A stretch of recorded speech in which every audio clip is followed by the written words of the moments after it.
21 कभी मत भूलना। क्लास में एक पल के लिए सन्नाटा छा गया। फिर अवनी ने बड़े ही बेपरवाह अंदाज में कहा, अच्छा, तो जैसा बाप वैसी बेटी। तो क्या मैं ये कह सकती हूं कि जैसी टीचर वैसी छात्रा? क्लास F इस स्कूल की सबसे खराब क्लास मानी जाती है। इसके बारे में आपका क्या ख्याल है, मिस लीना? तुम बदतमीज लड़की। मिस लीना का गुस्सा इतना बढ़ गया कि उनकी आवाज फटने लगी। इस बेवकूफ लड़की की हिम्मत कैसे हुई मेरे पढ़ाने के तरीके पर उंगली उठाने की? बाकी क्लासेस के मुकाबले क्लास F का सबसे खराब रिजल्ट होना उनके लिए हमेशा से ही दुखती लग रहा था। क्लास के सभी छात्र सन्न रह गए। बाप रे! इस अवनी में इतनी हिम्मत कहां से आई कि क्लास टीचर को मुंह तोड़ जवाब दे दिया। क्या ये वही अवनी है जो पहले डांट पड़ने पर एक शब्द भी नहीं बोल पाती थी? मिस लीना ठंडी हंसी हंसी। अवनी, क्या तुम्हें वाकई लगता है कि मैं तुम्हें सबक नहीं सिखा सकती? मैं तुम्हें किंग हे हाई स्कूल के मेन गेट से धक्के मारकर बाहर निकलवा दूंगी। अवनी ने हल्की सी मुस्कान के साथ मिस लीना की ओर देखा। आपको कौन रोक रहा है मिस लीना? आप बहुत शक्तिशाली हैं। बेशक आप मुझ जैसी मामूली छात्रा को बाहर निकाल सकती हैं। अवनी ने जानबूझकर शक्तिशाली शब्द पर जोर दिया, जिसका सीधा इशारा मिस लीना और उस स्कूल अधिकारी के नाजायज रिश्ते की ओर था। उम्मीद के मुताबिक मिस लीना के चेहरे का रंग उड़ गया। भले ही अवनी के पास कोई सबूत नहीं था और लोग उसकी बात पर यकीन नहीं करते, लेकिन अगर वो सिर्फ अफवाहें भी फैला देती तो मिस लीना के लिए मुसीबत खड़ी हो जाती। कोई न कोई तो जांच जरूर करता, खासकर इसलिए क्योंकि उस स्कूल अधिकारी की पत्नी भी इसी स्कूल में टीचर थी। इस पागल लड़की की हिम्मत कैसे हुई मुझे धमकी देने की? तभी स्कूल की घंटी बजी, जो क्लास शुरू होने का संकेत थी, और इस बहस पर विराम लग गया। मिस लीना का चेहरा गुस्से से लाल पीला हो रहा था। उन्होंने चिढ़ते हुए कहा, एग्जाम में सिर्फ एक हफ्ता बचा है। तुम्हारी वजह से पूरी क्लास का वक्त बर्बाद हुआ है। मैं तुमसे बाद में निपटूंगी। छोड़ो, ये बेवकूफ लड़की वैसे भी कुछ ही दिनों में यहां से जाने वाली है। अभी इस बात को बड़ा करने की जरूरत नहीं है। सब लोग अपनी किताब का पेज नंबर 72 खोलें। ड्रामा खत्म होता देख छात्रों ने मायूसी भरी आह भरी। सीनियर ईयर की क्लासेस में अक्सर छोटे बड़े एग्जाम्स चलते रहते थे। इस बार का एग्जाम काफी अहम माना जा रहा था, क्योंकि इसी के आधार पर अगली बार बैठने की सीटें तय होनी थीं। अवनी ने किताब के पन्नों पर अपनी नजरें घुमाईं और फिर आंखें बंद कर लीं। अगले ही पल किताब का पूरा कंटेंट उसके दिमाग में छप गया। बहुत कम लोग जानते थे कि अवनी में पढ़ी हुई हर चीज को याद रखने की अद्भुत क्षमता थी। एक बार जानकारी पढ़ लेने के बाद वो बिना दिमाग पर जोर दिए उसे पन्नों पर उतार सकती थी। वो कितना अच्छा परफॉर्म करेगी, ये पूरी तरह इस बात पर निर्भर था कि वो कितना अच्छा करना चाहती है। दुर्भाग्य से पुरानी अवनी के लिए नंबरों और ग्रेड्स का कोई महत्व नहीं था। उसका मन कभी पढ़ाई में लगा ही नहीं। लेकिन अगर वो चाहती थी कि स्कूल उसे निकालने का फैसला बदल दे, तो इस बार का एग्जाम उसके लिए बहुत जरूरी था। हालांकि पढ़ाई के लिए सिर्फ एक हफ्ता बचा था, लेकिन उसके लिए इतना समय काफी था। अध्याय 22 कामचोरों को बोलने का हक नहीं। अगर अवनी चाहती थी कि स्कूल उसे निकालने का फैसला बदल दे, तो इस बार का एग्जाम उसके लिए बहुत जरूरी था। भले ही तैयारी के लिए सिर्फ एक हफ्ता बचा था, लेकिन उसके लिए इतना समय काफी था। अवनी ने अपने फालतू विचारों को रोका और पूरी एकाग्रता के साथ अपनी टेक्स्ट बुक पढ़ना शुरू कर दिया। उसके बगल वाली डेस्क पर लेटा हुआ लड़का पन्ने पलटने की आवाज से जाग गया। उसने अपनी भौहें सिकोड़ी और बगल में देखा। जैसे ही उसने सिर उठाया, उसकी नजरें पड़ती हुई अवनी पर पड़ीं। यह लड़की, क्या सदमा लगने के बाद इसने सुधरने का फैसला किया है? वो अभी यही सोच रहा था कि तभी उसे एहसास हुआ कि अवनी कर क्या रही है। उसके चेहरे पर चिढ़ के भाव आ गए। अवनी पन्ने इतनी तेजी से पलट रही थी जितनी तेजी से आज उसने क्लास में गुस्सा दिखाया था। ये पढ़ना है क्या? लेकिन अगर वो पढ़ नहीं रही तो कर क्या रही है? क्या वो इतनी बोर हो गई है कि मजे के लिए पन्ने पलट रही है? बहुत शोर हो रहा है। लड़के के हैंडसम चेहरे पर झुंझलाहट साफ दिख रही थी। अवनी का चेहरा थोड़ा तमतमा उठा। ये कमबख्त अब भी इतना अकड़ू है। यकीन नहीं होता तो देख, मैं अपने रुतबे से तुझे कुचल दूंगी। रिश्ते के हिसाब से इसे मुझे इज्जत से 9वीं चाची कहना चाहिए। अपनी पिछली जिंदगी में उसे बहुत बाद में पता चला था कि किंग हे स्कूल का ये सबसे हैंडसम लड़का शिवा असल में आर्यन का सगा भतीजा है। अवनी ने अपनी भौहें चढ़ाईं। ओह, तुम्हें शोर लग रहा है। अगर तुम इतने ही होशियार हो तो एग्जाम में अच्छे नंबर लाओ और आगे की सीट पर बैठ जाओ। कमजोर हमेशा ताकतवर का शिकार बनते हैं और सबसे ताकतवर को ही सबसे ज्यादा सम्मान मिलता है। कामचोरों को शिकायत करने का कोई हक नहीं है। शिवा उसे डांट सुनने के बाद एकदम अवाक रह गया। क्या अभी अभी स्कूल की सबसे फिसड्डी छात्रा ने उसका मजाक उड़ाया था? ओह, बहुत अच्छे। इस एग्जाम में मैं उसे दिखा दूंगा कि कमजोर का शिकार होने का असली मतलब क्या होता है। दिन बहुत जल्दी बीत गया और स्कूल की आखिरी घंटी बजी। क्लास छोड़ना हमेशा मजेदार होता था, लेकिन पढ़ना ऐसा लग रहा था जैसे किसी श्मशान घाट में होना।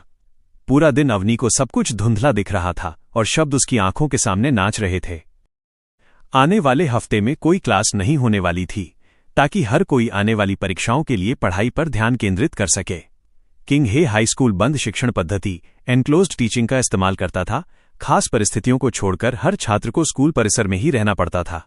छुट्टी के बाद छात्र अपने हॉस्टल की ओर बढ़े। अवनी भी अपना सामान लेकर उनके पीछे पीछे हॉस्टल बिल्डिंग की तरफ चली गई। हर कमरे में 4 लोग रहते थे, लेकिन अवनी के रूममेट्स ने मिलकर उसे बाहर कर दिया था, इसलिए उसका पूरा कमरा अकेला था। इसके अलावा किसी को भी आर्यन के साथ उसके रिश्ते के बारे में नहीं पता था, इसलिए अकेले रहना उसके लिए सबसे अच्छा था। उसकी कोमल उंगलियों ने धीरे से दरवाजा खोला और एक जानी पहचानी खुशबू उसके पास आई। कमरा बहुत बड़ा नहीं था, लेकिन उसके लिए काफी था। जिमखाना महल के मुकाबले यहां उसे ज्यादा सुरक्षा का एहसास हो रहा था। किंग हे स्कूल को हमेशा अमीर व्यापारियों का फंड मिलता था, इसलिए हॉस्टल काफी अच्छा था। एयर कंडीशनिंग के अलावा हर कमरे में अपना बाथरूम भी था। अवनी ने अपना सामान रखा और साफ सफाई की। जैसे ही वो पढ़ाई शुरू करने के लिए बैठने वाली थी, दरवाजे पर एक दस्तक ने उसे रोक दिया। तो अवनी, मैं अब जा रही हूं क्योंकि एग्जाम आ रहे हैं और मुझे पढ़ाई करनी है। अगर मैं क्लास में टॉप 3 में रही तो पापा मुझे नया फोन दिलाएंगे। अगर कोई दिक्कत हो तो मुझे ढूंढ लेना। ये शालिनी थी। ठीक है, अवनी ने सिर उठाए बिना ही जवाब दिया। शालिनी ने अपनी भौहें सिकोड़ी। उसे अवनी का ये ठंडा बर्ताव पसंद नहीं आ रहा था। जैसे ही वो जाने वाली थी, उसकी नजर मेज पर रखे एक खूबसूरती से सजे कागज पर पड़ी। वो एक प्रेम पत्र, लव लेटर था। अध्याय 23, आधी रात का खत। शालिनी ने मन ही मन एक जहरीली मुस्कान दी। मुझे लगा था कि अवनी इस बार थोड़ी अक्ल दिखाएगी, पर यह तो वही पुरानी और बेवकूफ अवनी है। आखिर ये कभी सुधर ही कैसे सकती है। पलक झपकते ही शालिनी ने अवनी के पीछे से चोरी छिपे अपना फोन निकाला, अवनी की दिशा में एक फोटो खींची और चुपचाप कमरे से बाहर निकल गई। अपने हॉस्टल पहुंचकर शालिनी ने पढ़ाई करने के बजाय तुरंत आर्यन को एक मैसेज भेजा। उसे लगा कि अब जब आर्यन और अवनी के बीच कड़वाहट आ गई है तो यही उसके लिए सबसे सही मौका है। आर्यन सिंघानिया खानदान का वारिस था, जो देश का सबसे शक्तिशाली और अमीर परिवार था। आम लोगों के लिए उसके पास पहुंचना नामुमकिन था, लेकिन शालिनी के पास न सिर्फ आर्यन का पर्सनल नंबर था, बल्कि उसे जिमखाना महल में आने जाने की इजाजत भी थी।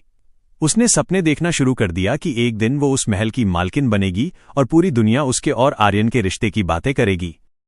अगर अवनी जैसी दिमाग की पैदल लड़की आर्यन को पा सकती है तो मैं क्यों नहीं। आखिर वो मेरे साथ कितना अलग बर्ताव करता है। मुझे महल में आने देता है, कीमती तोहफे देता है, और जब भी मुझे कोई मदद चाहिए होती है वो तुरंत अपने आदमी भेज देता है। शालिनी के गाल शर्म से लाल हो गए और उसका चेहरा आत्मविश्वास से भर गया। उसे लगा कि बस थोड़ी सी मेहनत और फिर ये मर्द उसका होगा। उसने मैसेज लिखा, मिस्टर आर्यन, मैंने सुना कि आपके और अवनी के बीच झगड़ा हुआ है। क्या आप ठीक हैं? आप अवनी की चिंता मत कीजिए, मैं अभी उससे मिलकर आई हूं, वो काफी मजे में है। इस मैसेज के साथ उसने वो फोटो भी भेज दी जिसमें अवनी के हाथ में वो लव लेटर साफ दिख रहा था। आर्यन की तेज नजरों से ये लव लेटर कभी नहीं बच पाएगा। उसे पता चल जाएगा कि अवनी उसे छोड़कर कितनी खुश है और अब वो दोबारा साहिल के पीछे पड़ गई है। वो आर्यन के मन में अवनी के खिलाफ नफरत की आग भड़काना चाहती थी, ताकि वो उसे हमेशा के लिए अपनी जिंदगी से निकाल दे। इस बीच अवनी अपने हॉस्टल के कमरे में थी। शालिनी के जाने के बाद वो पढ़ तो रही थी, लेकिन उसे अंदर से कुछ अजीब महसूस हो रहा था। उसने अनजाने में ही अपनी डेस्क के कोने की ओर देखा। वहां सच में एक लव लेटर का ड्राफ्ट पड़ा था। ये उसने साहिल के लिए लिखा था, पर यह अभी पूरा नहीं हुआ था, इसलिए उसने इसे भेजा नहीं था। ओह, मैं तो इसके बारे में बिल्कुल भूल ही गई थी। पिछली जिंदगी में जब आर्यन ने उसे कैद किया था तो उसने खुदकुशी की धमकी देकर स्कूल वापसी की थी। लेकिन शालिनी ने लगातार गलतफहमियां पैदा की, जिसकी वजह से उसकी साख मिट्टी में मिल गई थी। और पहली बार शालिनी ने इसी लव लेटर का इस्तेमाल करके आर्यन और उसके बीच दरार डाली थी। भले ही इस जन्म में हालात थोड़े अलग थे, लेकिन अवनी शालिनी की फितरत जानती थी। वो उसे बदनाम करने का कोई भी मौका हाथ से नहीं जाने देगी। अवनी ने वो खत उठाया, हाथ में पेंसिल घुमाई और उसके होठों पर एक शरारती मुस्कान आ गई। शुक्र है कि ये खत अभी अधूरा था और इस पर किसी का नाम नहीं लिखा था। तो क्यों न इसे आर्यन के लिए ही मान लिया जाए। अवनी ने अपना फोन उठाया, उस खत की एक फोटो खींची और तुरंत आर्यन को भेज दी, साथ में एक प्यारा सा हार्ट इमोजी भी लगा दिया। अध्याय 24 जी मिचलाना। मैसेज भेजने के बाद अवनी ने उस लव लेटर को वापस उसकी जगह पर छोड़ दिया और अपना एक एक सेकंड पढ़ाई में लगा दिया। लेकिन इस समय जिमखाना महल में सब कुछ तहस नहस हो चुका था। सोफे पर बैठा वो मर्द आर्यन बेकाबू और पागल हो रहा था। उसकी आंखों की पुतलियां सर्दियों की रात की तरह काली और डरावनी लग रही थीं। उसके हाथों से खून टपक रहा था क्योंकि उसने कांच का गिलास फोड़ दिया था। कॉफी टेबल फर्श पर उलट चुकी थी और पूरे कमरे में एक खौफनाक और भारी सन्नाटा पसरा हुआ था। घर के सारे नौकर डर के मारे कांप रहे थे और कोनों में छुप गए थे। किसी की सांस लेने तक की हिम्मत नहीं हो रही थी। विक्रम एक्सुई की पीठ पसीने से भीग गई थी। वो सीधा खड़ा रहा और बगल में पड़े उस टूटे हुए फोन को देखा। उसका चेहरा निराशा से भर गया था। फोन अच्छी क्वालिटी का था, इसलिए स्क्रीन टूटने के बाद भी उसमें उस लव लेटर की फोटो साफ दिख रही थी। धत तेरे की, मुझे पता था यही होगा। वो लड़की उस साहिल के पीछे पागल थी। उसे इस बात से फर्क नहीं पड़ता था कि उसने उसे शादी के मंडप में छोड़ दिया, वो फिर भी उसी से चिपकी रहती थी। ये कैसे मुमकिन है कि अचानक उसका दिल बदल जाए और वो मालिक के साथ खुशी खुशी रहने का फैसला कर ले? क्या ये एक तरफ मालिक से झूठ बोलना और दूसरी तरफ साहिल के पीछे भागना नहीं है? उसने इतना घटिया लव लेटर लिखा, वो कितनी बेशर्म है। उस खत में एक कविता लिखी थी जिसका मतलब था कि वो उसके कपड़ों की कॉलर बनकर उसकी खुशबू महसूस करना चाहती है, उसके कोट की बेल्ट बनकर उसकी कमर से लिपटना चाहती है, उसके बालों का तेल बनकर उसके काले बालों को संवारना चाहती है। कितना अश्लील प्रेम गीत है। कोई ताज्जुब नहीं कि मालिक इतने गुस्से में है। वो सिर्फ एक लड़की थी, वो भी बात न मानने वाली। मालिक उसे इतना लाड़ प्यार क्यों दे रहे हैं? उसे एक पालतू जानवर की तरह रखना ही काफी था। मालिक का दिमाग ठिकाने नहीं है। वो वाकई उस लड़की की बातों में आ गए। इस वक्त आर्यन का चेहरा अंधेरे से भर गया था। उसके अंदर का जंगली जानवर पिंजरे से आजाद हो गया था, जो अपने पंजों को चाट रहा था और हवा में खून की प्यास फैला रहा था। अवनी, मैंने पहले ही कहा था, ये तुम्हारा आखिरी मौका था। आखिरी बार जब मैंने तुम पर भरोसा किया। उसे वापस लेकर आओ। सोफे से आर्यन की भारी और दबी हुई आवाज आई। विक्रम आर्यन के डरावने चेहरे को देखकर डर गया और तुरंत जवाब दिया, जी, मैं अभी अपने आदमियों को भेजता हूं। पलक झपकते ही काली कारों की एक कतार जिमखाना महल से चुपचाप निकली और अंधेरे में ओझल हो गई। ड्राइंग रूम में सारे नौकर ऐसे शांत थे जैसे सर्दियों में कीड़े मकोड़े। उनका दिल गुस्से और डर से भरा था। जब से वो लड़की इस महल में आई थी, उन्हें एक दिन भी सुकून नसीब नहीं हुआ। उसने पूरे महल का माहौल खराब कर दिया था। विक्रम ने खिड़की से बाहर घने अंधेरे को देखा। उसका मन भी भारी था। जो आने वाला था वो शायद एक और बड़ा तूफान था। पता नहीं वापस यहां घसीट कर लाए जाने के बाद वो लड़की क्या करेगी। जब वो समय आएगा तो सबसे ज्यादा नौकरों को ही भुगतना पड़ेगा। टिंग। तभी फर्श पर पड़े टूटे हुए फोन की घंटी बजी और स्क्रीन चमक उठी। विक्रम ने फोन उठाकर देखा और अगले ही पल उसकी भौहें तन गईं। फिर से वही लव लेटर। इस बार सिर्फ उस खत की तस्वीर थी। विक्रम उलझन में था जब तक कि उसने भेजने वाले का नाम नहीं देखा। उसे अपनी आंखों पर यकीन नहीं हुआ। ये मैसेज शालिनी ने नहीं, बल्कि अवनी ने भेजा था। क्या? इसका क्या मतलब है? क्या ऐसा हो सकता है कि वो लव लेटर साहिल के लिए नहीं था, बल्कि अवनी ने उसे मालिक के लिए लिखा था? बाप रे! अध्याय 25 आज का प्यार भरा तोहफा। ये कैसे हो सकता है? विक्रम उस मैसेज को फटी आंखों से देख रहा था। उसके दिमाग में अभी भी उस कविता की वे प्यार भरी और रोमांटिक बातें घूम रही थीं। ये तो विक्रम के पास शब्द नहीं थे। ये अविश्वसनीय था। अवनी का वो लव लेटर किसी और के लिए नहीं, बल्कि उसके मालिक के लिए लिखा गया था। विक्रम के चेहरे के बदलते भावों ने आर्यन का ध्यान खींच लिया। आर्यन की भारी और गहरी आवाज गूंजी, फोन इधर लाओ। आर्यन की बर्फीली नजरें अपनी ओर देखकर विक्रम ने एक पल की भी देरी नहीं की और आज्ञाकारी नौकर की तरह फोन उसे थमा दिया। आर्यन ने फोन पर अपनी पकड़ मजबूत की। एक पल के लिए वो रुका और फिर उसने टूटी हुई स्क्रीन पर आए उस मैसेज को पढ़ा। ये वही फोटो मैसेज था जिसे देखकर अभी कुछ देर पहले आर्यन का दिल जलकर राख हो गया था। आर्यन ने अपनी आंखें सिकोड़ी और अगले ही पल उसकी नजर भेजने वाले के नाम पर पड़ी, अवनी। अवनी? नाम पढ़ते ही आर्यन के चेहरे का वो डरावना और ठंडा भाव गायब हो गया और उसकी जगह हैरानी ने ले ली। ये मैसेज अवनी ने भेजा है? उसने स्क्रीन को नीचे की तरफ स्क्रॉल किया और देखा कि वहां सिर्फ वो खत ही नहीं था, बल्कि उसके नीचे एक बहुत ही प्यारा हार्ट इमोजी भी बना था। वो खत जिसे वो धोखे का सबूत मान रहा था। वो खत जो उसे लगा कि साहिल के लिए लिखा गया है, वो उसके लिए था। तुम्हारे कपड़ों की कॉलर बनकर तुम्हारी खुशबू महसूस करना चाहती हूं, तुम्हारे कोट की बेल्ट बनकर तुम्हारी कमर से लिपटना चाहती हूं, तुम्हारे बालों का तेल बनकर तुम्हारे बालों को संवारना चाहती हूं। आर्यन अभी इन शब्दों को पढ़कर सुन ही था कि तभी एक और मैसेज आया। 9वें मालिक, ओ मेरे मालिक टिल्ड, आपने जवाब क्यों नहीं दिया? क्या आपको मेरी कविता पसंद आई?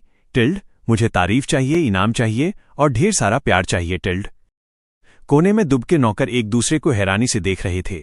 उन्हें समझ नहीं आ रहा था कि उनका मालिक, जो अभी एक शेर की तरह सब कुछ तबाह कर रहा था, अचानक इतना शांत कैसे हो गया। वो अपने फोन को ऐसे घूर रहा था जैसे उसमें कोई बहुत बड़ा रहस्य छिपा हो। विक्रम भी आर्यन के बदलते मिजाज को देखकर उलझन में था।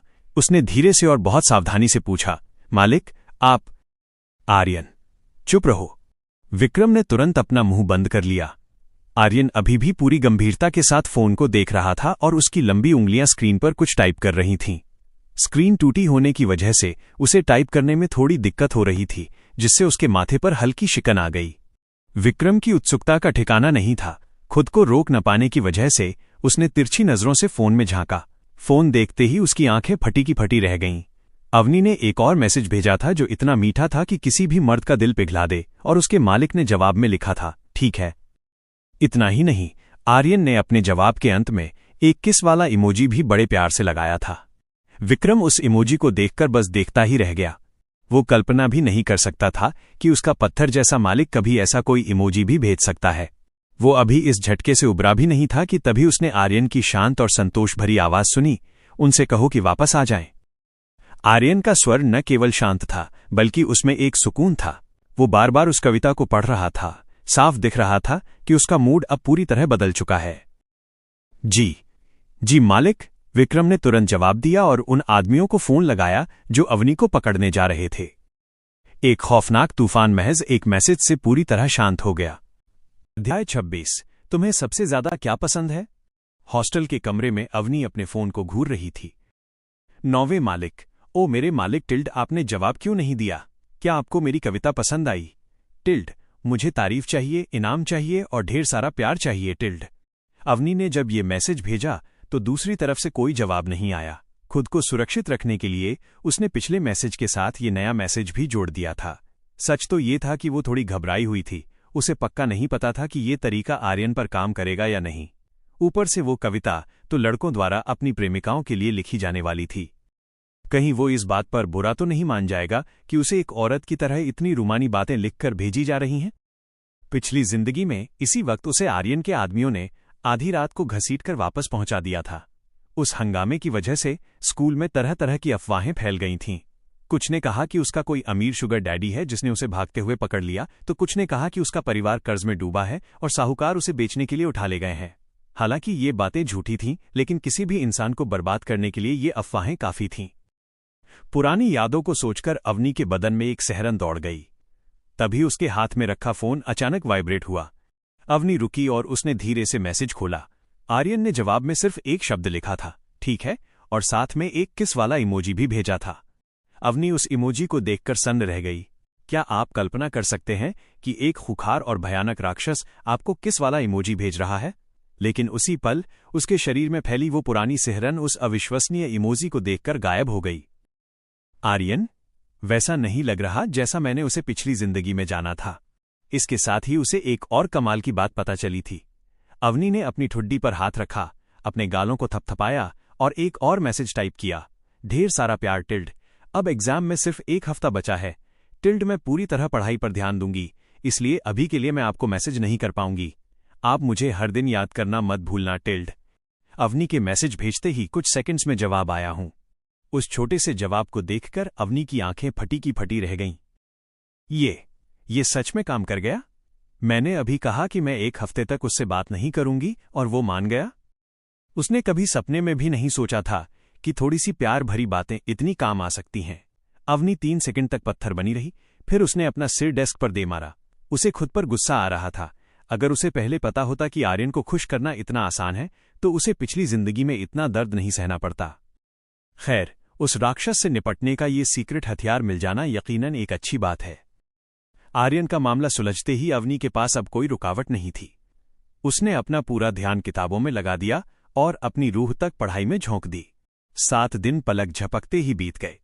इन 7 दिनों में अवनी हर दिन सिर्फ 3 से 4 घंटे ही सोती थी। आखिरकार उसने सीनियर ईयर के 3 सालों का पूरा सिलेबस खत्म कर लिया। अब जब उसे एहसास हुआ कि कम नींद लेना कितना दर्दनाक है, तो उसने फैसला किया कि एग्जाम खत्म होते ही वो सुबह से शाम तक सिर्फ सोएगी। एग्जाम के पहले दिन आर्ट्स और जनरल स्टडीज का पेपर था और को अब एहसास हो चुका था कि नींद की कमी कितनी दर्दनाक होती है। उसने मन ही मन तय कर लिया था कि एक बार एग्जाम खत्म हो जाए फिर वो सुबह से शाम तक सिर्फ सोएगी। एग्जाम के पहले दिन आर्ट्स और भाषा लैंग्वेज का पेपर था। अवनी किसी भटकती हुई आत्मा की तरह क्लास में दाखिल हुई। शुरुआत में क्लास में काफी शोर शराबा हो रहा था, लेकिन जैसे ही अवनी कमरे में आई मानो किसी ने स्टीरियो का बटन दबाकर आवाज एकदम बंद कर दी हो। पूरी क्लास में सन्नाटा छा गया। आज अवनी ने अपना हरा विग नहीं पहना था और उसका मेकअप भी बहुत हल्का था, लेकिन पिछले 7 दिनों से लगातार जागने की वजह से उसकी आंखों के नीचे के काले घेरे डार्क सर्कल्स उसके पुराने स्मोकी मेकअप से भी ज्यादा डरावने लग रहे थे। उसके कमर तक लंबे बिखरे हुए बाल उस हरे विग जितने ही डरावने लग रहे थे। हमेशा की तरह अपनी डेस्क पर सो रहे शिवा ने मेज कुर्सियों के खिसकने की आवाज सुनी और चिढ़कर अपनी आंखें खोलीं। अगले ही पल शिवा को इतना बड़ा झटका लगा कि उसका पूरा शरीर पीछे की ओर झटक गया। उसकी कुर्सी फर्श पर जोर से घिसटी, जिससे एक चुभने वाली तीखी आवाज निकली। शिवा अपने बगल में बैठी उस सादा को, भूतनी को देख रहा था। डर के मारे उसके माथे पर पसीने की बूंदें आ गई थीं। उसका चेहरा गुस्से से काला पड़ गया और उसने दबी आवाज में गाली देते हुए कहा, शिट। अवनी ने उसकी ओर मुड़कर देखा। उसकी सूजी हुई और लाल आंखें किसी हॉरर फिल्म के सीन जैसी लग रही थीं। उसने बिना किसी भाव के शिवा को देखा और फिर अपनी डेस्क पर सिर टिका दिया। शिवा का दिल अभी भी जोर जोर से धड़क रहा था।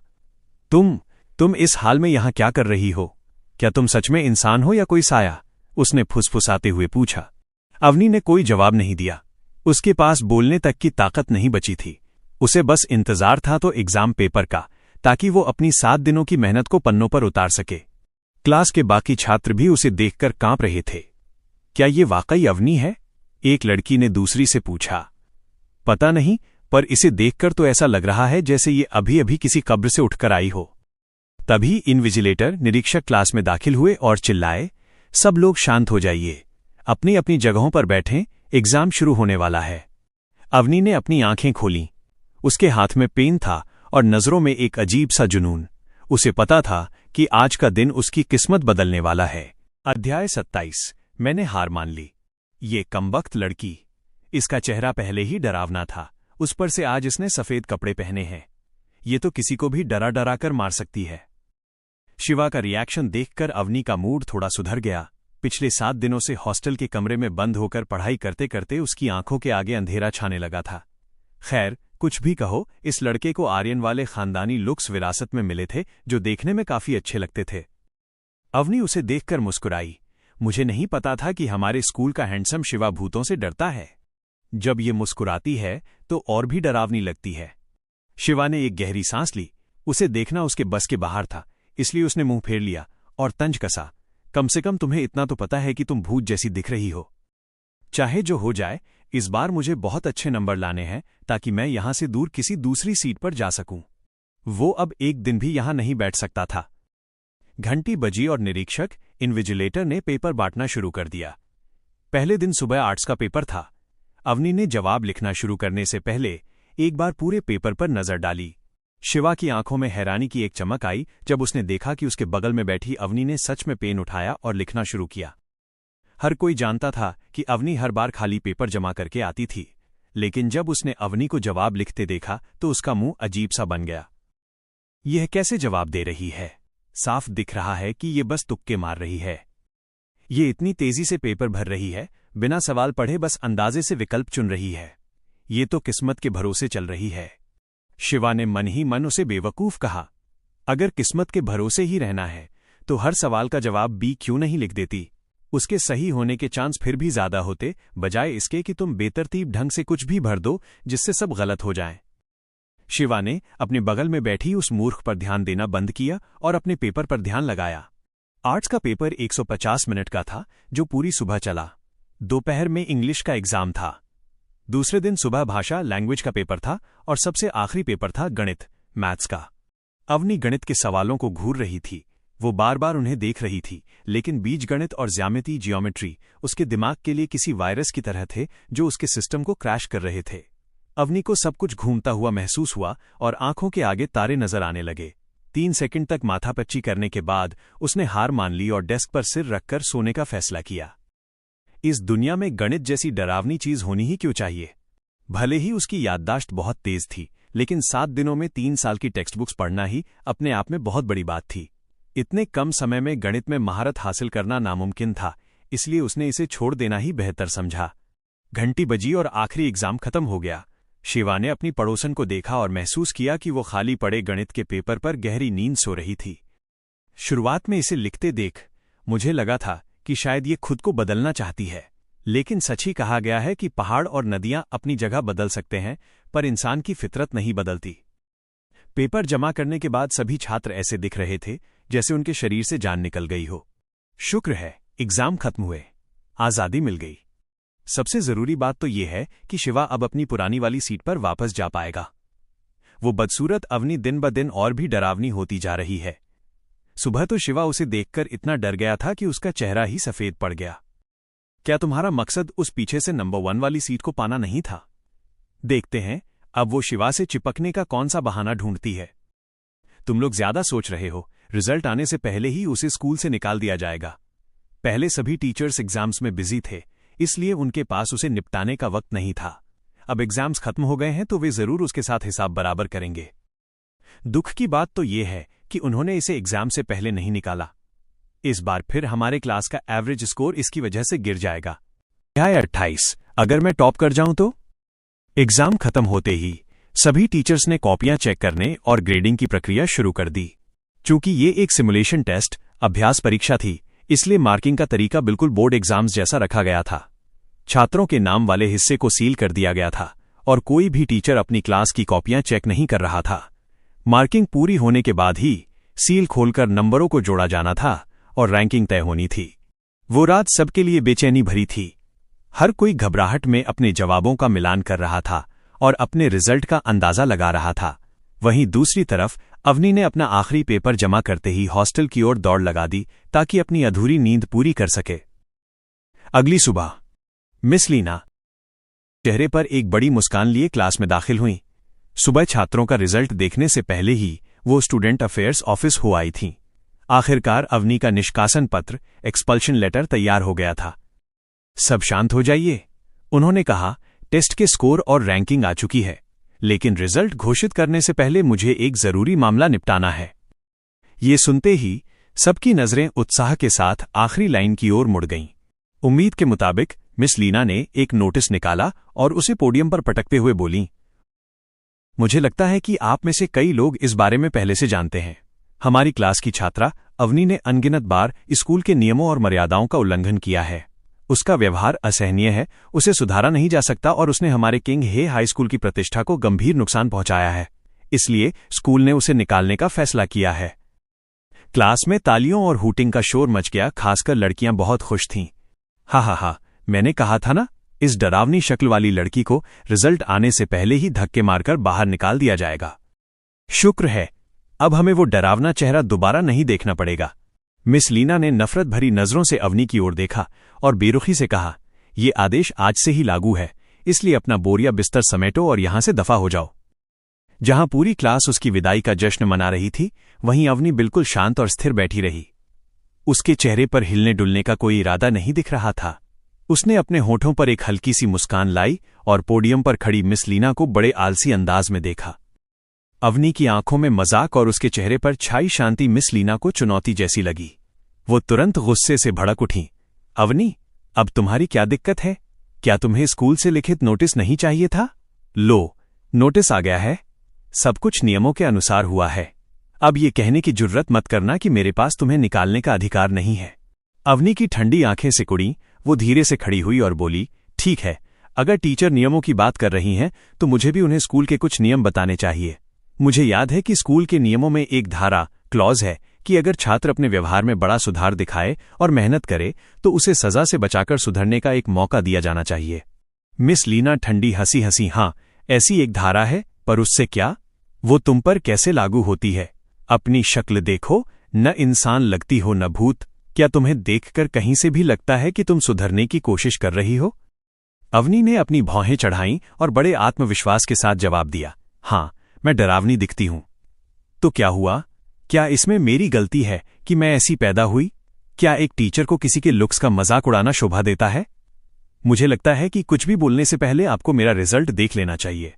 क्या होगा अगर इस बार मैं क्लास में टॉप कर जाऊं? मिस लीना पहले तो सन्न रह गईं और फिर जोर जोर से हंसने लगीं। पूरी क्लास में ठहाकों का शोर गूंज उठा। हा हा हा, वाह भाई, इस अवनी ने अभी क्या कहा? क्लास टॉप करेगी? इसे इतनी हिम्मत किसने दी ऐसी बात कहने की? ये तो पागल हो गई है। अगर ये क्लास टॉप कर गई तो मैं गोबर खाऊंगा।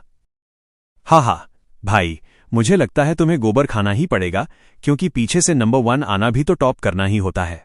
अध्याय 29, डिंग हाँकने का अंजाम। क्लास में हो रहे शोर और हंसी के बीच मिस लीना का चेहरा गुस्से से भर गया। अवनी, तुम्हें यहां फालतू की बातें करने की जरूरत नहीं है। अब डरने या पछतावा करने से कुछ नहीं होगा। किंग हे एक बेहतरीन स्कूल है। यहां से ग्रेजुएट होने वाला हर छात्र समाज का स्तंभ बनता है। तुम जैसी कचरा और समाज की दुश्मन लड़की इस स्कूल के नाम पर धब्बा हो। अगर तुम में थोड़ी भी शर्म बची है तो अपना सामान उठाओ और अभी निकल जाओ। बदतमीजी बंद करो, या फिर मैं तुम्हारे उन माता पिता को बुलाऊं जिन्होंने तुमसे नाता तोड़ लिया है। अवनी के माता पिता का जिक्र करते समय मिस लीना के स्वर में मजाक और नफरत साफ झलक रही थी। जैसे ही उन्होंने नाता तोड़ लिया, एस्ट्रेंज्ड शब्द कहा, अवनी की आंखों की पुतलियां सिकुड़ गईं। पुनर्जन्म के बाद से यही वो कड़वा सच था जिससे वो भाग रही थी। अपनी पिछली जिंदगी में उसने साहिल के साथ रहने की जिद में अपने माता पिता को बहुत भला बुरा कहा था। उसने उनसे झगड़ा किया, नासमझी दिखाई और उन्हें इतना दुखी किया कि आखिरकार उन्होंने उससे रिश्ता तोड़ लिया। अवनी ने ये सब सिर्फ इसलिए किया था ताकि वो खुद को अपने परिवार के कलंक से आजाद कर सके और साहिल उसे एक मौका दे दे, जबकि हकीकत ये थी कि उसके माता पिता ने उसकी कई गलतियों को छुपाने के लिए बहुत कुछ सहा था। पुनर्जन्म के बाद वो जिनसे सबसे ज्यादा मिलना चाहती थी वे उसके माता पिता और उसका भाई ही थे, लेकिन उसकी हिम्मत नहीं हो रही थी। अब उसे उनसे मिलने का कोई हक नहीं था। अवनी को चुपचाप और सुन्न खड़ा देख मिस लीना ने गुस्से में मेज पर हाथ पटका। अवनी, मेरे सब्र का इम्तिहान मत लो। अवनी ने अपने ख्यालों को झटक दिया। उसके चेहरे के भाव नहीं बदले। उसने अपनी जिद दोहराई, टीचर, मैं सिर्फ एक जायज मांग कर रही हूं। मिस लीना ने अपने गुस्से पर काबू पाने की कोशिश करते हुए गहरी सांस ली। उन्होंने अपने हाथ में पकड़े एग्जाम पेपर्स के ढेर को मेज पर पटका। काफी देर तक ढूंढने के बाद उन्हें अवनी का नाम मिला और उन्होंने उसका रिजल्ट स्लिप बाहर निकाला। ठीक है, देखो अपने नंबर। मुझे पता है तुम उस किस्म की इंसान हो जो जब तक सामने मौत न देख ले तब तक रोती नहीं। Will not weep until see the coffin. उस रिजल्ट स्लिप पर हर छात्र के हर सब्जेक्ट के नंबर लिखे थे, जिसमें कुल नंबर और हर बड़े सवाल के अंक शामिल थे। आखिरी पेज पर क्लास रैंकिंग और स्कूल रैंकिंग दी गई थी। नीचे बैठे छात्र फुसफुसा रहे थे, क्या इस डरावनी लड़की का दिमाग खराब हो गया है? क्या उसे अंदाजा नहीं है कि उसने क्या गुल खिलाया होगा? कितनी बेशर्म है। थोड़ी तो शर्म करो। बदसूरत लोग हमेशा ज्यादा ड्रामा करते हैं। जब मिस लीना ने पहला पन्ना पलटा तो वो गणित मैथ्स का रिजल्ट था। कुल नंबरों से लेकर एग्जाम के तीनों मुख्य हिस्सों multiple choice, fill in the blanks और लॉन्ग आंसर तक सब में चमकदार 0 नंबर थे। मैथ्स में 0 नंबर। अवनी, यही वो रिजल्ट है जिसे तुम मुझे दिखाने की जिद कर रही थी? क्या ये नंबर तुम्हें क्लास में टॉप कराएंगे? मिस लीना ने तंज कसा। हा हा हा, उम्मीद के मुताबिक इस डरावनी लड़की को फिर से 0 मिला। इसे कहते हैं चेहरे पर तमाचा। मैथ्स में 0 लाकर तुम टॉप कैसे करोगी? तुमने बहुत लंबी डिंग हाँक दी थी। फर्स्ट? हां, पीछे से फर्स्ट आने में तो इसका कोई मुकाबला नहीं है। अवनी ने आसपास हो रहे मजाक को अनसुना कर दिया। उसने बिना किसी भाव के कहा, अभी भाषा, लैंग्वेज, आर्ट्स और इंग्लिश बाकी हैं। उसे याद था कि इस बार लैंग्वेज, इंग्लिश और खासकर आर्ट्स का पेपर बहुत कठिन आया था। इसमें बहुत सी ऐसी जानकारी पूछी गई थी जो सामान्य नहीं थी, जिससे नंबरों का अंतर बहुत बढ़ सकता था। अगर वो इन 3 हिस्सों में अच्छा स्कोर कर ले तो मैथ्स में 0 होने के बावजूद वो पूरे स्कूल में तो नहीं, लेकिन अपनी क्लास में पहला स्थान, फर्स्ट प्लेस हासिल कर सकती थी। अध्याय 30, क्लास में पहला स्थान। एक बेवकूफ छात्रा के साथ इतना समय बर्बाद करने के बाद मिस लीना सब्र का बांध अब टूटने ही वाला था। उन्होंने गुस्से में रिपोर्ट कार्ड का अगला पन्ना पलटा, लेकिन अगले ही पल जैसे ही उनकी नजर भाषा, लैंग्वेज के नंबरों पर पड़ी वो सुन रह गईं। वह अविश्वास में बड़बड़ाई, भाषा 150 नंबर। नीचे बैठे छात्र मिस लीना की बात सुनकर एक दूसरे को उलझन में देखने लगे। टीचर ने क्या कहा? 150 नंबर किसके? क्या उनसे कोई गलती हुई है? अरे भाई, 0 नंबर और 150 नंबर में बहुत अंतर है। तुम्हें क्या लगता है कौन सा गलत होगा? मिस लीना बार बार उस शीट को देख रही थीं। नंबर बिल्कुल साफ लिखे थे। उन्होंने खुद दोबारा हिसाब लगाया और वो वाकई पूरे नंबर फुल मार्क्स थे। उन्हें लगा कि शायद उनके हाथ में गलत रिपोर्ट कार्ड आ गया है। उन्होंने कवर पेज चेक किया, लेकिन वो सही था। उस पर अवनी का ही नाम था। मिस लीना ने अपनी भौहें सिकोड़ी। उन्हें गहरी साजिश का शक हुआ और उन्होंने पन्ना पलटना जारी रखा। जब वो तीसरे पन्ने पर पहुंची तो उनकी आंखें फटी की फटी रह गईं। तीसरे पन्ने पर इंग्लिश का रिजल्ट था। अवनी ने फिर से 150 में से पूरे 150 नंबर हासिल किए थे। ये कैसे मुमकिन है? मिस लीना खुद इंग्लिश पढ़ाती थीं और इस बार उन्होंने क्लास ए, सबसे होशियार क्लास की कॉपियां चेक की थीं। पूरी क्लास ए में किसी के भी पूरे नंबर नहीं आए थे, यहां तक कि सबसे ज्यादा नंबर भी सिर्फ 148 थे। लेकिन अवनी की मार्कशीट कह रही थी कि उसने इंग्लिश में पूरे नंबर पाए हैं। मिस लीना पन्ने पलटती रहीं। जब वो आर्ट्स, लिबरल आर्ट्स वाले पेज पर पहुंची तो वो पूरी तरह सदमे में थीं और उनके मुंह से आवाज नहीं निकल रही थी। अवनी के आर्ट्स के नंबर थे इतिहास हिस्ट्री 100, राजनीति विज्ञान पॉलिटिक्स 100 और भूगोल जियोग्राफी 100, पूरे 300 नंबर। और आखिरी पन्ने पर जहां क्लास में स्थान रैंक लिखा था वहां दर्ज था अवनी क्लास रैंकिंग 1। टीचर, आपने अभी तक ये नहीं बताया कि मेरे नंबर और मेरी रैंकिंग क्या है? आखिरी लाइन में बैठी उस लड़की की ठंडी आवाज गूंजी। मिस लीना ने रिपोर्ट कार्ड को कसकर पकड़ लिया। उनका चेहरा गुस्से से काला पड़ता गया और आखिरकार वो चीख पड़ी, अवनी, तुम्हारी हिम्मत कैसे हुई? तुमने चोरी की है, यू चीटेड। जैसे अवनी को पहले से ही इस रिएक्शन की उम्मीद थी, उसने बड़े आराम से पूछा, आपको ऐसा क्यों लगता है कि मैंने चोरी की है? मिस लीना ने तमतमाते हुए कहा, ओह, तो तुमने चोरी नहीं की? अगर चोरी नहीं की तो भाषा में 150 नंबर कैसे आए? इंग्लिश में 150 नंबर, आर्ट्स में 300 नंबर और क्लास में पहली रैंक? ये नामुमकिन है। मिस लीना की बात सुनकर पूरी क्लास सन्न रह गई। बाप रे! क्या? लैंग्वेज, इंग्लिश और आर्ट्स सब में पूरे नंबर? और क्लास टॉप किया है? अवनी ने? मजाक कर रही हैं क्या? ये कैसे हो सकता है? पक्का उसने चोरी की है? अवनी ने जवाब दिया, आप कह रही हैं कि मैंने चोरी की है, क्या आपके पास कोई सबूत है? मिस लीना ठंडी हंसी हंसी, क्या हमें अभी भी सबूत की जरूरत है? अवनी, क्या तुम्हें लगता है कि हम सब बेवकूफ हैं? तो क्या मैं पूछ सकती हूं कि क्या किसी और ने भी इन सब्जेक्ट्स में पूरे नंबर हासिल किए हैं? अगर सिर्फ मैं ही इकलौती हूं तो कृपया समझाएं कि आपको कैसे पता चला कि मैंने चोरी की है? अवनी ने सवालों की झड़ी लगा दी। मिस लीना ने नफरत से कहा, तुमने जानबूझकर स्कोर के साथ छेड़खानी की है। तुम्हारे जैसे दिमाग वाली लड़की, अगर तुम्हें नकल करने की छूट भी दे दी जाए तब भी तुम सही नकल नहीं कर पाओगी। बाकी छात्र भी सहमति में सिर हिलाने लगे। उन्हें लगा कि अवनी स्टाफ रूम में घुस गई होगी और उसने मार्कशीट के नंबर बदल दिए होंगे। यही इकलौती वजह समझ आ रही थी। यह डरावनी लड़की कितनी निडर है। उसे लगता है कि मार्कशीट पर नंबर बदल देने से एग्जाम पेपर के नंबर भी बदल जाएंगे। कितनी मूर्ख है। सच तो उसकी कॉपियां चेक करने से ही पता चलेगा।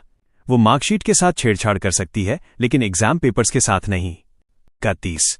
अब तुम्हारा क्या होगा?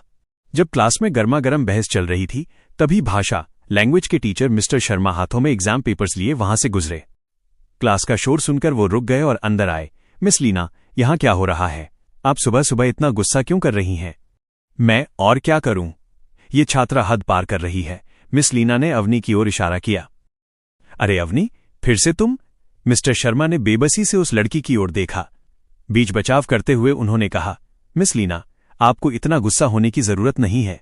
इस लड़की की गलती है, पर इस उम्र के बच्चों का अजीब तरह से तैयार होना समझ में आता है। वैसे इस लड़की ने इस बार एग्जाम में कमाल कर दिया है। अब आपको गुस्सा छोड़ देना चाहिए। मैंने अभी अभी इसका एग्जाम पेपर देखा है। भाषा में इसके पूरे नंबर आए हैं। यहां तक कि निबंध ऐसे भी लाजवाब है। इसे तो एक मॉडल निबंध की तरह इस्तेमाल किया जा सकता है। ये सुनते ही मिस लीना सन्न रह गईं और उन्होंने तुरंत मिस्टर शर्मा को बीच में ही टोक दिया। क्या? मिस्टर शर्मा, आपने कहा कि आपने अभी अवनी का पेपर देखा? हाँ, बिल्कुल। ये देखिए, यही है वो। मिस्टर शर्मा ने बड़े उत्साह से बंडल के सबसे ऊपर से अवनी का पेपर निकाला। मिस लीना ने ऊपर से नीचे तक पूरा पेपर छान मारा। सारे जवाब एकदम सही थे और जैसा कि मिस्टर शर्मा ने कहा था, वो वाकई एक मॉडल पेपर जैसा था। मिस लीना का चेहरा सख्त हो गया और उन्होंने भारी आवाज में कहा, मिस्टर शर्मा, अब एक बहुत बड़ी समस्या खड़ी हो गई है। मुझे डर है कि इस बार के एग्जाम पेपर लीक हो गए थे। मिस्टर शर्मा दंग रह गए। उनके चेहरे पर घबराहट साफ थी। मिस लीना, आप इतनी बड़ी बात हल्के में नहीं कह सकती। हमारे पेपर हमेशा गुप्त रखे जाते हैं, वे लीक कैसे हो सकते हैं? मिस लीना तंज कसते हुए हंसी और अवनी का रिपोर्ट कार्ड मिस्टर शर्मा की तरफ बढ़ा दिया। मिस्टर शर्मा, आप इसे देखेंगे तो खुद समझ जाएंगे। मिस्टर शर्मा ने रिपोर्ट कार्ड लिया, जल्दी से उस पर नजर डाली और उनका चेहरा हैरानी से भर गया। गणित में 0 के अलावा अवनी ने बाकी सभी विषयों में पूरे नंबर हासिल किए थे और वो क्लास में पहले नंबर पर थी। ये अवनी के लिए नामुमकिन था, जो हर एग्जाम में हमेशा पीछे से टॉप करती थी। भाषा में पूरे नंबर लाना ही अपने आप में अविश्वसनीय था। ये तो इस वक्त मिस्टर शर्मा की भी कुछ बोलने की हिम्मत नहीं हुई। निष्कासन पत्र, एक्सपल्शन नोटिस जारी हो चुका है, लेकिन ये अभी भी हंगामा कर रही है। अगर ऐसी छात्रा किंग हे में रही तो वो पूरे स्कूल का माहौल खराब कर देगी। मिस लीना ने आखिरी लाइन में बैठी अवनी को घूरा। अवनी, इधर आओ, मेरे साथ स्टूडेंट अफेयर्स ऑफिस चलो। मैं बता दूं, अब ये मामला सिर्फ स्कूल से निकाले जाने तक सीमित नहीं रहेगा। लीक हुए पेपर्स का इस्तेमाल करना उसे बहुत भारी पड़ने वाला था। बाप रे, मुझे यकीन नहीं होता कि इस डरावनी लड़की में इतना टैलेंट है कि इसने पेपर ही चोरी कर लिए। इसने अकेले मजे उड़ाए और किसी को बताया तक नहीं। इसके साथ ऐसा ही होना चाहिए। कितनी बेवकूफ है, इसे जानबूझकर कुछ गलतियां करनी चाहिए थी ताकि चोरी पकड़ी न जाए। क्या ये चाहती थी कि सब जान जाए? ये लड़की तो इस बार बुरी फंसी। आखिरी लाइन के कोने में खिड़की के पास बैठे लड़के शिवा ने अपने चेहरे से किताब हटाई। उसने अपनी भौहें सिकोड़ी और अपने बगल में बैठी लड़की को देखा। अब तक उस लड़की के चेहरे के भाव शुरू से अंत तक नहीं बदले थे। उसकी बेपरवाही ऐसी थी जैसे वो कहीं सैर पर निकली हो और वो मिस लीना की आंखों में आंखें डालकर मजाक उड़ा रही थी। हर कोई कह रहा था कि अवनी बेवकूफ है और शिवा को भी ऐसा ही लग रहा था। अगर उसने वाकई पेपर हासिल कर लिए थे तो उसे थोड़ी समझदारी दिखानी चाहिए थी ताकि पकड़ी न जाए। मूर्ख, देखते हैं अब तुम इस मुसीबत से कैसे निकलती हो, शिवा ने उसे चिढ़ाते हुए कहा। अवनी ने अपनी आंखों में सितारों जैसी चमक लिए उसकी ओर बड़े आलसी अंदाज में देखा। बस एक रीटेस्ट, दोबारा परीक्षा ही तो होगी और क्या। तुम्हारी ये अवनी फिर से पूरे नंबर लाकर उन सबके मुंह पर तमाचा जड़ेगी। शिवा उसकी आंखों की उस चमक को देखकर हक्का बक्का रह गया। जब उसे अवनी की बात समझ आई तो वो बस उसे देखता ही रह गया। तो दोस्तों, आज के लिए बस इतना ही। आज मैंने आपको चैप्टर 21 से 30 तक की कहानी सुनाई, लेकिन एक छोटा सा सरप्राइज देते हुए मैंने चैप्टर 31 भी आज ही आपके लिए शेयर कर दिया है। अवनी का ये निडर अंदाज और उसका रीटेस्ट वाला चैलेंज आपको कैसा लगा? मुझे कमेंट्स में जरूर बताइएगा। अगर आपको ये कहानी पसंद आ रही है तो प्लीज मेरे चैनल को लाइक और सब्सक्राइब करना मत भूलिएगा। अगर आपका प्यार और अच्छा रिस्पॉन्स मिला तो मैं कल ही आपके लिए चैप्टर 32 से 40 तक लेकर आऊंगी। तब तक अपना ख्याल रखिएगा और अपनों का भी। बाय बाय, अलविदा।